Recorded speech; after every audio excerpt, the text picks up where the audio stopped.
Okay student, आपकी बेटा exercise दो चरों वाली रैखिक समीकरण एवं असमीकाएं चल रही थी। वो आपकी ग्राफिकल मेथड आपको मैंने कंप्लीट करा दिया था और अब जो मैं असमीका है उसके बारे में कल मैंने डिस्कस किया था, एक बार फिर डिस्कस कर लें कि दो चरों वाली जो असमीका होती है वो ax प्लस by। पहले तो ये ध्यान रखें कि जो दो चरों वाला रैखिक समीकरण होता है वो ये होता है। अच्छा बेटा, अब आप ये ध्यान दें, इस समीकरण में जो ये समीकरण में बराबर का निशान लग रहा है, इसके स्थान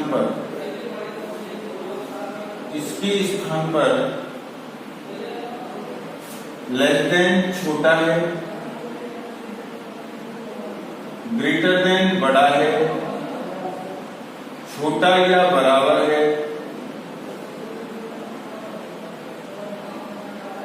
बड़ा है या बराबर है, या बराबर, मतलब ये है। इस बराबर के स्थान पर इनमें से कोई सा भी चिन्ह लग जाए, इसको बोलते हैं बड़ा या बराबर, इसको बोलते हैं छोटा या बराबर। इसे दो भी नमा होता है, इसको बड़ा और नौ को लिए छोटा। इन चारों में से कोई सा भी लग जाएगी, वही रैखिक असमीकाएं कहलाई जाती हैं। अब मैंने बेटा कल मैंने आपको क्वेश्चन समझाए थे और मैं आपको समझा रहा हूं, ध्यान से देखिए बेटा, असमीका के क्वेश्चनों को करने के लिए एक बार ध्यान से, जैसे मैंने x माइनस 2y, ठीक है, लेस देन कुछ भी संख्या लिख ली, जैसे मैंने 4 ली। बेटा मैंने किताब के क्वेश्चन नहीं, वैसे ही आईक्यू से समझा रहा हूं, आप सेंड कर लेना और यहाँ इक्वल टू का निशान लगा। तो आपको नियम याद रखना है, सबसे पहले दी गई असमीका को समीकरण के रूप में लिखना होगा, ये तय। तो इसको हम समीकरण के रूप में लिखेंगे, तो x माइनस 2y बराबर 4 है, पहली बात तो ये समझ में बैठ गई। दूसरी बात आपको ये ध्यान रखनी है कि इसकी टेबल बनानी है। टेबल बनाते समय ये ध्यान रखें कि ये x अक्ष और y अक्ष को प्रतिच्छेद करने वाला रेखा का समीकरण है।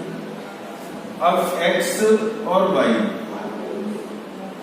x 0 पर y निकालेंगे तो माइनस के 2 आएगा, x की जगह 0 कर दिया इसमें, माइनस 2y बराबर 4, तो ये माइनस 2y बराबर 4 और y बराबर माइनस 4/2, y बराबर माइनस।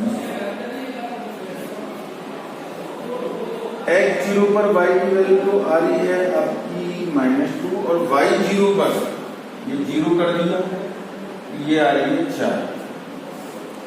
इसको आप समीकरण 1 दे देंगे, ठीक है। अब ध्यान से देखें, इसका आपको ग्राफ खींचना है, x डैश y डैश और ये 0। x 0 y अक्ष पे होता है तो y अक्ष पे देखेंगे -2 नीचे होगा, फिर पैमाना मान लीजिए x अक्ष पर 1 सेमी बराबर 1 इकाई माना पैमाना, और y अक्ष पर 1 सेमी बराबर 1 इकाई।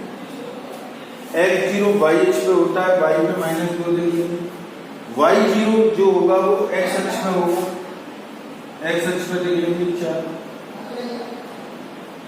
और ये एक सीधी रेखा को व्यक्त करेगा। ये आ गया समझ में अंतर। इसके बाद अब तीसरी बात आप ध्यान रखेंगे, दी गई असमीका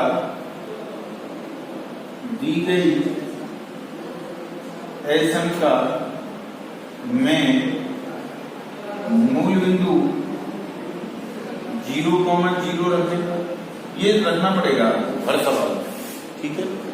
तो x की जगह 0 रखेंगे, y की जगह 0 रखेंगे, 0 -2 y की जगह 0 बराबर 4। इसको सॉल्व करेंगे, सॉरी असमीका में रखेंगे। ये बात बेटा सही भी हो सकती है या गलत भी, दोनों में से एक बात हो। 0 4 से छोटा है, सही है, तो सही है तो आपको क्या लिखना पड़ेगा, मूल बिंदु 0,0 मूल बिंदु 0,0 दी गई एस समीकरण को संतुष्ट करता है। मूल बिंदु 0,0 दी गई एस समीकरण को संतुष्ट करता है, अतः इसका हल क्षेत्र दी गई रेखा के मूल बिंदु की ओर होगा, जिसे लंबवत रेखाओं द्वारा छायांकित किया गया है, जिसे लंबवत रेखाओं द्वारा छायांकित किया गया है। इसको लंबवत रेखाएं, ये इसके द्वारा आप इसको क्या कर देंगे, साइडेड कर देंगे। ये आंसर मतलब इधर के जितने भी पॉइंट होंगे वो दी गई एस समीकरण को संतुष्ट करेंगे 100%। तो मेरी बात आपकी समझ में आ गई है। चलो एक आध क्वेश्चन और समझा रहा हूं, उसको समझने का प्रयास करें। एक आध क्वेश्चन है, x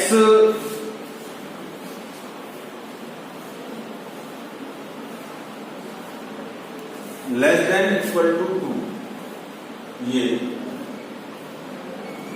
सबसे पहली बात तो आप दी गई एस समीकरण को समीकरण के रूप में लिखेंगे।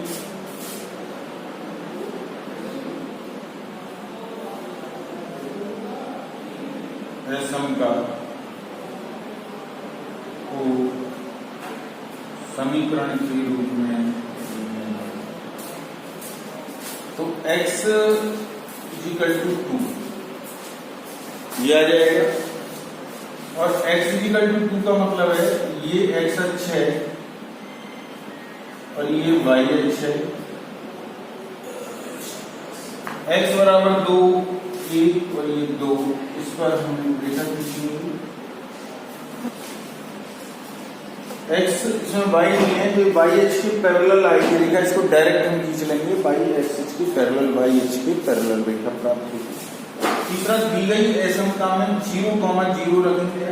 नई तरीके से दी गई एस समीकरण में 0,0 रखने पर उसमें रखेंगे 0 is less than equal to 2, मतलब जो 0 है वो 2 से छोटा है। तो ये बात सही है या गलत है? ये सही है, इसलिए इसका जो हल क्षेत्र होगा इस दी गई रेखा के मूल बिंदु की ओर होगा। अब आपको लिखना है, चूंकि मूल बिंदु 0,0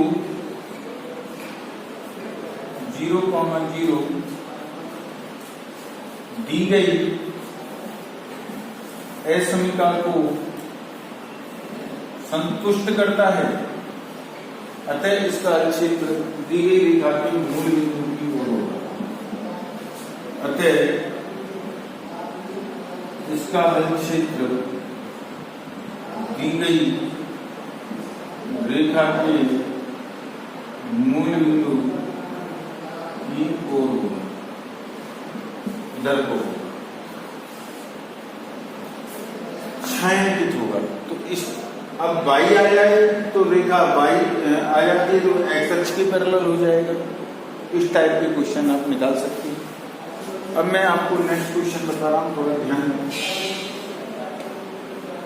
देखिए बेटा, कई बार मॉडुलस के क्वेश्चन आ जाते हैं। एक बात और बता रहा हूं इम्पोर्टेंट, ध्यान देना। एस समीकरण जो होती है वो समीकरण किस तरह व्यवहार करती है। जैसे समीकरण में बाएं से दाएं ले जाते हैं ना, तो चिन्ह बदलते हैं। तो ऐसे ही इसमें बाएं से दाएं ले जाएंगे तो चिन्ह बदल जाएंगे। प्लस तो माइनस का हो जाता है, माइनस प्लस का हो जाता है, मल्टीप्लाई डिवाइड में चला जाता है। लेकिन एक बात ध्यान रखनी है, एस समीकरण के दोनों तरफ यदि हम माइनस चिन्ह का गुणा कर दें या मल्टीप्लाई कर दें तो एस समीकरण का चिन्ह बदल जाता है। कैसे? ये x इज लेस देन 8 है, x ध्यान दें x 8 से छोटा है। यदि मैं इस तरीके से इसको लिख रहा हूं तो ये चिन्ह बदल जाएगा। तो कहने का अर्थ ये है कि दोनों तरफ हम माइनस चिन्ह का गुणा कर देते हैं असमता में, तो उसका चिन्ह बदल दिया जाता है। इसके बाद जैसे क्वेश्चन ये है x minus y modulus less than equal to 1, ये क्वेश्चन आ गया। अब यहाँ इस मॉडुलस का मतलब होता है निरपेक्ष मान, धनात्मक वैल्यू। आपको करना क्या है, दो केसेस लेने। केस फर्स्ट, सबसे पहले x माइनस वाई लिख देना और इसको ऐसे कैसे उतार देना, ठीक है। इसको समीकरण के रूप में लिख देंगे, ठीक है ना। अब इसको हम समीकरण के रूप में लिखेंगे, इसकी टेबल बना देंगे, ओके। x0 पर y का मान देख लेंगे, y0 पर x का मान देख लेंगे। चलो x0 पर y की वैल्यू -1, y0 पर x की वैल्यू 3। इस मान को हम ग्राफ पेपर में दिखा देंगे। x0 y अक्ष पे होता है और y0 x अक्ष पे होता है, इसको इससे मिला देंगे। अब इसमें मूल बिंदु वही हिसाब से 0,0 रखेंगे, तो 0,0 रखेंगे तो ये आ जाएगा। 0 1 से छोटा है, ये संतुष्ट कर रहा है, तो इसका हल मूल बिंदु की ओर होगा। असंतुष्ट कर रहा है, मूल बिंदु के विपरीत ओर होगा, तो ये संतुष्ट कर रहा है। इधर इसका अल्चित मूल की दिखा के मूल बिंदु की ओर होगा, ओके बेटा। अब केस सेकंड में आपको क्या करना है, x माइनस वाई लिखना है, ये इसके आगे माइनस का मल्टीप्लाई कर देना है। अब इसको सॉल्व करेंगे, -x minus minus plus y, ये आ जाएगा, ठीक है। अब वही तरीके से इसको समीकरण के रूप में लिख देंगे, इसकी टेबल बना देंगे। x0 पर y की वैल्यू -1 और y0 पर x की वैल्यू -1। x0 y अक्ष पे होता है, y अक्ष पे दे देंगे -1। भाई x0 पर y की वैल्यू 1 आएगी और y0 पर x की वैल्यू -1 आएगी। x0 y अक्ष पे होता है तो ये 1 हो गया, y0 x अक्ष पे होता है, x अक्ष पे क्या है -1, ये आ गया। अब इसमें 0 0 रखेंगे तो ये संतुष्ट करेगा तो इसका अल्चित्र दी गई रेखा की मूल बिंदु की और ये मूल बिंदु, तो ये बेटा जो वेनिस्ड पोर्शन होगा ये इसका क्या होगा, हलचित्र होगा। तो इस तरीके से आपको ध्यान रखते हुए क्वेश्चंस करने हैं। मैं समझता हूँ आपकी ये असमता अब समझ में आ गई होगी। एक और क्वेश्चन समझा रहा हूँ, उसको समझने का प्रयास करें। x minus Y